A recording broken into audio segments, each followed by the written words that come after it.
नमस्कार दोस्तों, जेके वर्ल्ड में आपका स्वागत है। Railway general science PYQ series में आज हम देखने वाले हैं न्यूटन के गति के नियम से संबंधित प्रश्नों को।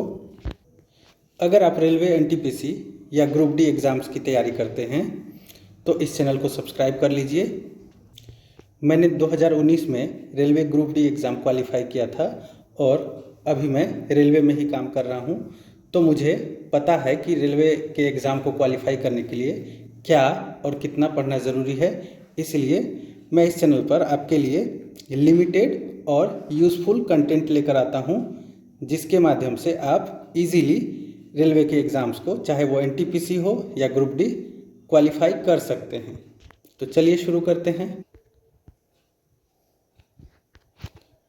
निम्नलिखित में से कौन सा उदाहरण न्यूटन की गति के पहले नियम को दर्शाता है? तो देखिए, न्यूटन का गति का प्रथम नियम क्या है? यदि कोई वस्तु विरामावस्था में है तो वह तब तक विराम अवस्था में ही रहेगी जब तक उस पर कोई बाह्य बल न लगाया जाए। अर्थात सभी वस्तुएं अपनी अवस्था परिवर्तन का विरोध करती है। न्यूटन के प्रथम नियम को जड़त्व का नियम कहते हैं। तो इसमें से कौन सा उदाहरण न्यूटन की गति के पहले नियम को दर्शाता है? सी, जब एक बस अचानक शुरू होती है तब यात्रियों को पीछे की ओर झटका लगता है। ये झटका क्यों लगता है? जड़त्व के कारण।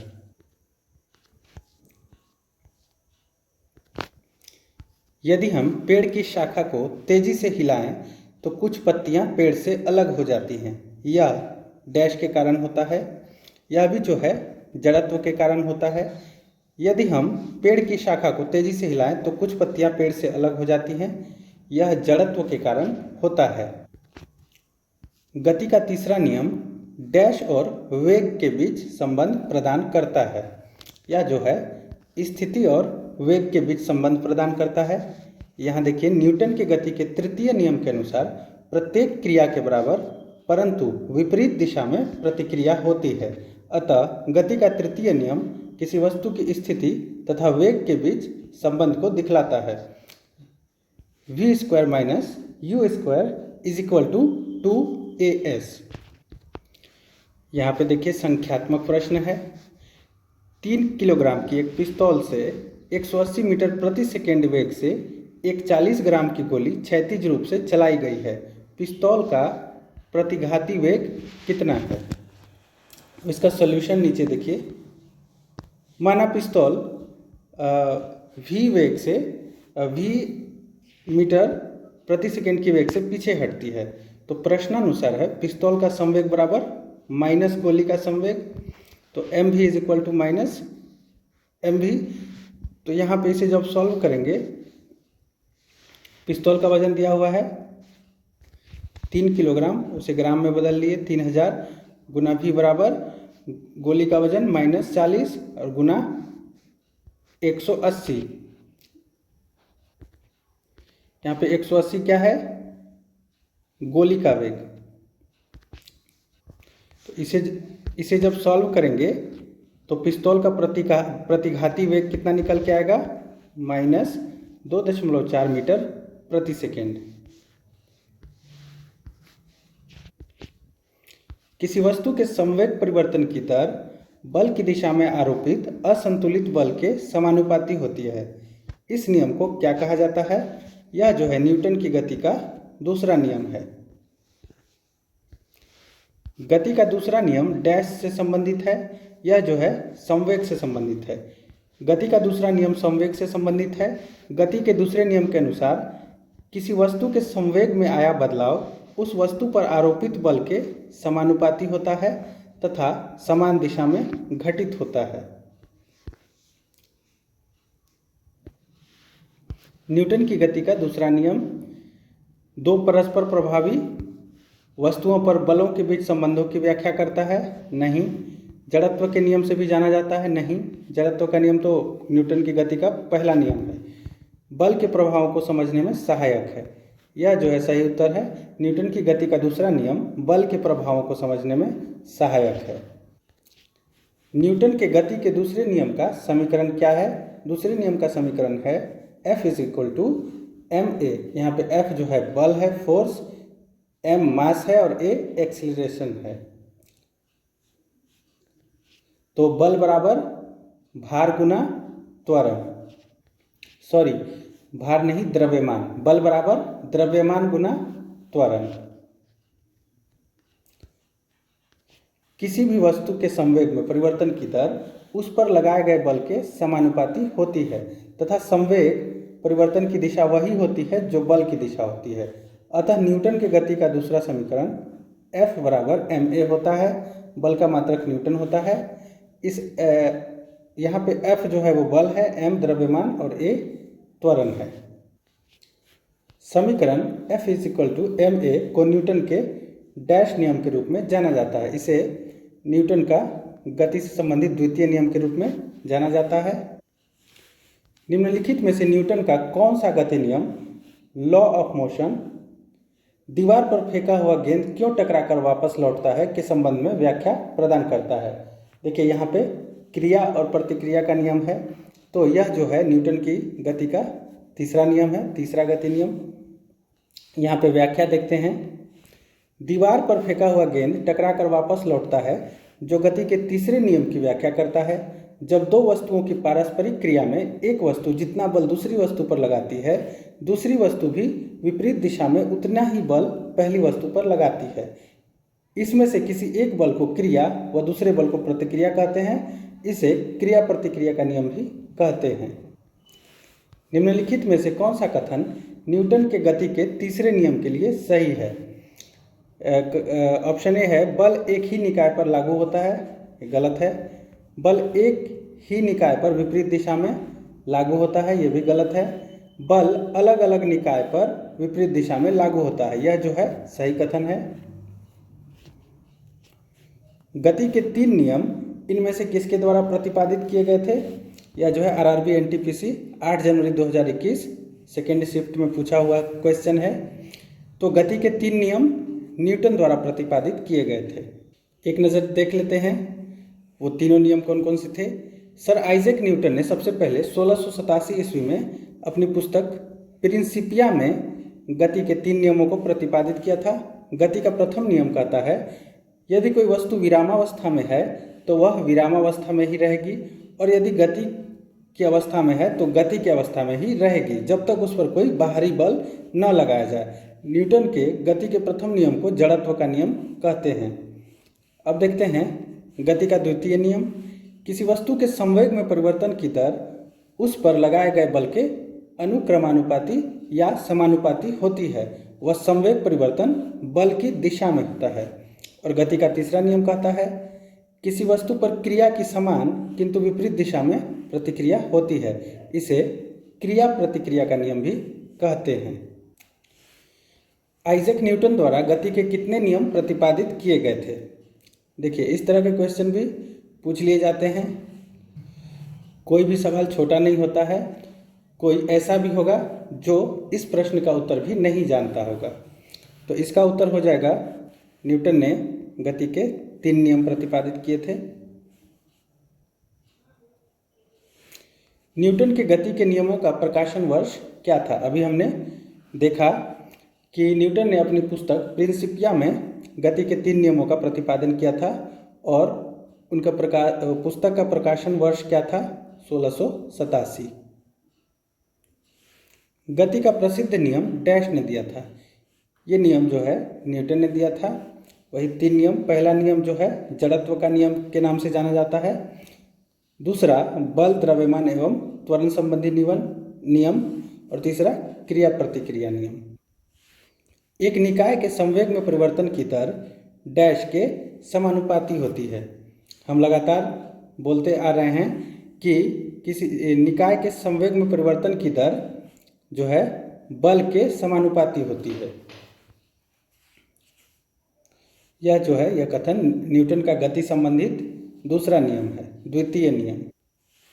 गति का द्वितीय नियम दर्शाता है, क्या दर्शाता है कि किसी वस्तु की गति के परिवर्तन की दर शुद्ध बल की दिशा में वस्तु पर लागू शुद्ध बल के आनुपातिक होती है, यानी समानुपाती होती है। निम्नलिखित में से कौन सा कथन गलत है। जब एक बस अचानक रुकती है तो बस में बैठे एक यात्री को पीछे की ओर एक झटका लगता है। यही कथन गलत है, क्योंकि जब बस रुकेगी तो आगे की ओर झटका लगेगा, न कि पीछे की ओर। हाँ, जब रुकी हुई बस चलेगी तब पीछे की ओर झटका लगेगा। 1 kg इंटू 1 मीटर पर सेकेंड स्क्वायर को डैश कहा जाता है। इसे जो है 1 न्यूटन कहा जाता है। न्यूटन जो है बल की इकाई होती है और न्यूटन के द्वितीय नियम से बल बराबर द्रव्यमान गुना त्वरण। तो द्रव्यमान गुना त्वरण जो होता है 1 kg इंटू 1 मीटर पर सेकेंड स्क्वायर को 1 न्यूटन कहा जाता है। तेज गति से आने वाली क्रिकेट गेंद को पकड़ते समय एक क्षेत्र रक्षक यानी फील्डर अपनी बाहों को पीछे की ओर क्यों करता है? देखिए, पीछे इसलिए करता है क्योंकि वह लंबे समय तक कम बल का अनुभव करता है।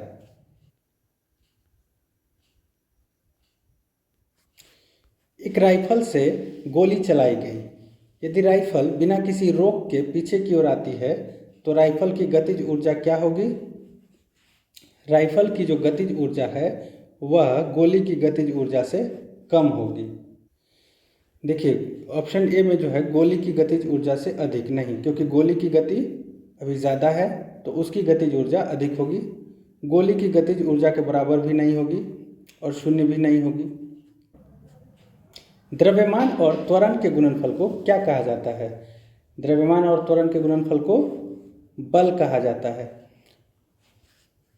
न्यूटन के द्वितीय नियम के अनुसार यदि किसी वस्तु पर कोई बाह्य बल आरोपित होता है तो उस वस्तु में बल की दिशा के में उत्पन्न त्वरण आरोपित बल के समानुपाती होता है तथा वस्तु के द्रव्यमान के व्युत्क्रमानुपाती होता है, यानी अपोजिट होता है। और बल का सूत्र होता है द्रव्यमान गुना त्वरण, F is equal to mass into acceleration. निम्नलिखित में से कौन सा उदाहरण न्यूटन के गति विषयक तृतीय नियम की व्याख्या करता है? यह जो है रॉकेट लॉन्च करना। पहला विकल्प जो है वह न्यूटन की गति के तृतीय नियम की व्याख्या करता है। देखिए, यहाँ पर न्यूटन के गति विषयक तृतीय नियम के अनुसार यदि कोई वस्तु किसी दूसरी वस्तु पर बल लगाती है तो दूसरी वस्तु भी पहली वस्तु पर उतना ही बल विपरीत दिशा में लगाती है। इसे क्रिया प्रतिक्रिया का नियम भी कहते हैं। उदाहरण के लिए, बंदूक से गोली चलाने पर बंदूक का पीछे की ओर धक्का देना और रॉकेट लॉन्च करना आदि क्रिया प्रतिक्रिया नियम के ये 2 महत्वपूर्ण उदाहरण हैं। जब एक नाविक आगे की दिशा में कूदता है तब नाव पीछे की तरफ हट जाती है। यह उदाहरण न्यूटन के कौन से नियम को दर्शाता है? यह उदाहरण भी न्यूटन के गति के तीसरे नियम को दर्शाता है। रॉकेट लॉन्चिंग कौन से नियम पर आधारित है? अभी हमने पढ़ा कि रॉकेट लॉन्चिंग जो है न्यूटन का गति का तृतीय नियम पर आधारित है। दोनों वस्तुओं के मध्य का बल हमेशा बराबर और विपरीत होता है। यह विचार न्यूटन के किस नियम के रूप में दिया गया है? यह विचार गति के तीसरे नियम में दिया गया है कि किसी क्रिया के बराबर लेकिन विपरीत दिशा में प्रतिक्रिया होती है। यह न्यूटन की गति का तीसरा नियम है। जब एक स्थिर बस चलना प्रारंभ करती है तो उसमें खड़े व्यक्ति पीछे की दिशा में गिर जाते हैं। निम्नलिखित में से कौन सा नियम इस परिस्थिति की व्याख्या करता है? यह जो है जड़त्व का नियम हो जाएगा या न्यूटन के गति का प्रथम नियम जो कि जड़त्व का नियम है। एक व्यक्ति स्थिर पानी में नाव पर खड़ा है। यदि वह नाव तट की ओर चलता है तो नाव जो है तट से दूर चली जाएगी, क्योंकि एक व्यक्ति स्थिर पानी में नाव पर खड़ा है। यदि वह नाव में किनारे तट की ओर चलता है, नाव पर ही तट की ओर चलता है तो नाव तट से दूर चली जाएगी। न्यूटन के तृतीय नियम से जब व्यक्ति आगे की ओर जाएगा तो उसके विपरीत प्रतिक्रिया लगेगी जिससे नाव तट से दूर जाएगी।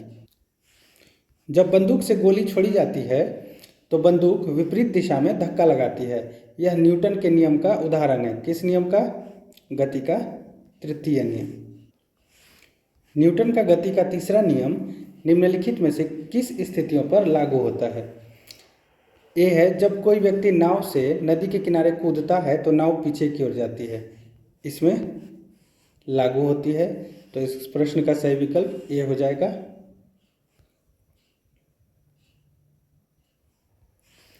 निम्नलिखित में से कौन सा न्यूटन की गति के तीसरे नियम का उदाहरण है? तेजी से आती हुई क्रिकेट गेंद को पकड़ते समय क्षेत्र रक्षक गतिमान गेंद के साथ धीरे धीरे अपने हाथ पीछे की ओर ले जाता है। यह जो है तीसरे नियम का उदाहरण नहीं है, बल्कि ये दूसरे नियम का उदाहरण है। जब हम पैडल चलाना बंद करते हैं तो साइकिल धीमी हो जाती है। यह जो है पहले नियम का उदाहरण है, जड़त्व का नियम। जब एक बस अचानक चलती होती है तब यात्रियों को पीछे की ओर झटका लगता है। यह भी जो है जड़त्व का नियम है। और न्यूटन की गति का तीसरे नियम पर आधारित है रॉकेट लॉन्च करना। बल की परिभाषा को किसके आधार पर व्याख्यायित किया जा सकता है? बल की परिभाषा को न्यूटन की गति का पहला नियम के आधार पर व्याख्यायित किया जा सकता है। देखते हैं वो नियम क्या है। कोई वस्तु विराम की अवस्था में है तो वह विराम की अवस्था में ही रहेगी, और यदि वह एक समान गति से किसी सीधी रेखा में चल रही है तो वैसी ही चलती रहेगी जब तक कि उस पर कोई बाहरी बल लगाकर उसकी अवस्था में परिवर्तन न किया जाए। अर्थात सभी वस्तुएं अपनी प्रारंभिक अवस्था को बनाए रखना चाहती हैं। इसीलिए न्यूटन के प्रथम नियम को जड़त्व का नियम भी कहा जाता है। बल वह बाह्य कारक है जिसके द्वारा किसी वस्तु के विराम अथवा गति की अवस्था में परिवर्तन किया जाता है। जैसे बल लगाकर विरामावस्था में कोई वस्तु है तो उसको गतिशील अवस्था में लाया जा सकता है, और बल लगाकर ही किसी गतिशील वस्तु को विरामावस्था में लाया जा सकता है। अतः न्यूटन की गति का प्रथम नियम बल की परिभाषा देता है। न्यूटन के गति के प्रथम नियम का अन्य नाम क्या है? अन्य नाम जो है प्रथम नियम का वो है जड़त्व का नियम। देखिए, गति संबंधी न्यूटन के तीनों नियमों को क्या क्या कहा जाता है? प्रथम नियम को जड़त्व का नियम कहा जाता है, द्वितीय नियम को संवेग का नियम, और तृतीय नियम को क्रिया प्रतिक्रिया का नियम कहा जाता है। किसी भी क्षण किसी रॉकेट का त्वरण निर्वासित गैसों के वेग की घात nth के समानुपाती होता है। यहाँ n का मान होना चाहिए, यहाँ n का मान 1 होना चाहिए। एक 70 kg का आदमी 50 न्यूटन के बल से एक 50 kg के आदमी को धक्का देता है। 50 kg वाले आदमी ने दूसरे व्यक्ति को कितने बल से धकेला है? प्रतिक्रिया भी क्रिया के बराबर होगी, तो 50 kg वाले आदमी ने दूसरे व्यक्ति को 50 न्यूटन बल से धकेला है। न्यूटन के नियम कणों के लिए अच्छे सिद्ध नहीं होते हैं। कब? कणों के लिए कब अच्छे सिद्ध नहीं होते हैं? प्रकाश के वेग के साथ तुलनीय वेग में गति करने पर। न्यूटन के नियम प्रकाश के वेग के साथ तुलनीय वेग में गति करने पर कणों के लिए अच्छे सिद्ध नहीं होते हैं। आकर्षण के गुरुत्वाकर्षण बल के अभाव में रॉकेट पर प्रणोद डैश होता है। प्रणोद जो है स्थिर होता है। रॉकेट न्यूटन के तीसरे नियम पर आधारित है। रॉकेट के भीतर एक कक्ष में ठोस या तरल ईंधन को ऑक्सीजन की उपस्थिति में जलाया जाता है, जिससे उच्च दाब पर गैस उत्पन्न होती है। यह पीछे की ओर एक सक्रिय मुंह से तीव्र वेग के साथ बाहर निकलती है, जिसके फलस्वरूप जो प्रतिक्रिया उत्पन्न होती है वह रॉकेट को तीव्र वेग से आगे की ओर धकेलती है। और रॉकेट लगने वाले आकर्षण के गुरुत्वाकर्षण बल के अभाव में रॉकेट पर प्रणोद स्थिर होता है। स्थिर या गतिज अवस्था में परिवर्तन का प्रतिरोध करने की एक वस्तु की प्रवृत्ति को डैश कहा जाता है, उसे जड़त्व कहा जाता है। एक ऊंची छलांग लगाने वाला ऊंची छलांग से पहले कुछ समय तक दौड़ता है ताकि डैश का जड़त्व उसे लंबी छलांग लेने में मदद करे। किसका जड़त्व? गति का। मेज पर रखी गई पुस्तकों का ढेर डैश के कारण हटता नहीं है। यह जो है जड़ता या जड़त्व के कारण हटता नहीं है। अविचलित वस्तुओं के आराम में रहने या समान वेग से चलने की प्रवृत्ति को कहते हैं, क्या कहते हैं? जड़त्व। किसी स्थिर वस्तु के स्थिर रहने या गतिशील वस्तु के उसी गति से गतिशील रहने की प्रक्रिया क्या कहलाती है? जड़त्व कहलाती है। समापन रेखा को पार करने के बाद भी एक धावक भागना जारी क्यों रखता है? क्योंकि गति की जड़ता जो है उसे आगे बढ़ाती है। एक धावक समापन रेखा को पार करने के बाद भी भागना जारी रखता है क्योंकि गति की जड़ता उसे आगे बढ़ाती है। उसे तीव्र गति से स्थिर होने में कुछ समय लग सकता है। जड़त्व यानी इनर्शिया का नियम किसके द्वारा प्रतिपादित किया गया था?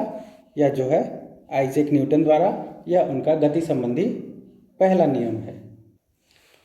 जब कार एक घुमावदार सड़क पर मुड़ती है तो उसमें बैठे यात्री स्वयं पर केंद्र की विपरीत दिशा में एक बल महसूस करते हैं। यह बल डैश के कारण होता है। यह बल जो है जड़त्व के कारण होता है। जब एक गिलास पर रखे गए काट को उंगली से धक्का दिया जाता है तो उस पर रखा सिक्का गिलास में गिर जाता है। यह कथन किस नियम को व्याख्यायित करता है? देखिए, काट तो अपनी जगह से हट जाता है, लेकिन सिक्के का जड़त्व जो है वह उसे अपनी जगह से हटने नहीं देता है, इसलिए सिक्का गिलास में गिर जाता है। यह जो है जड़त्व के नियम की व्याख्या करता है। इस टॉपिक का अंतिम प्रश्न, निम्नलिखित में से किसके मध्य जड़त्व का मान अधिकतम होता है? देखिए, रेलगाड़ी और हवाई जहाज के मध्य जड़त्व का मान अधिकतम होता है। किसी भी वस्तु का एक प्राकृतिक गुण जो उसकी विराम या गति की अवस्था में परिवर्तन का विरोध करता है जड़त्व कहलाता है। एक भारी वस्तु का जड़त्व अधिक होता है, अर्थात वस्तु का जड़त्व उसके भार के समानुपाती होता है। अर्थात भार बढ़ने के साथ जड़त्व बढ़ता है तथा भार घटने के साथ वस्तु का जड़त्व कम होता है। उदाहरण के लिए रेलगाड़ी, हवाई जहाज, बस आदि भारी वाहन हैं जिसके जड़त्व का मान सबसे अधिक होगा। तो दोस्तों, अगर आपको ये वीडियो अच्छी लगी तो कृपया वीडियो को लाइक कर दें। अगर आप मुझसे कुछ पूछना या कहना चाहते हैं तो कमेंट में लिखें। मिलते हैं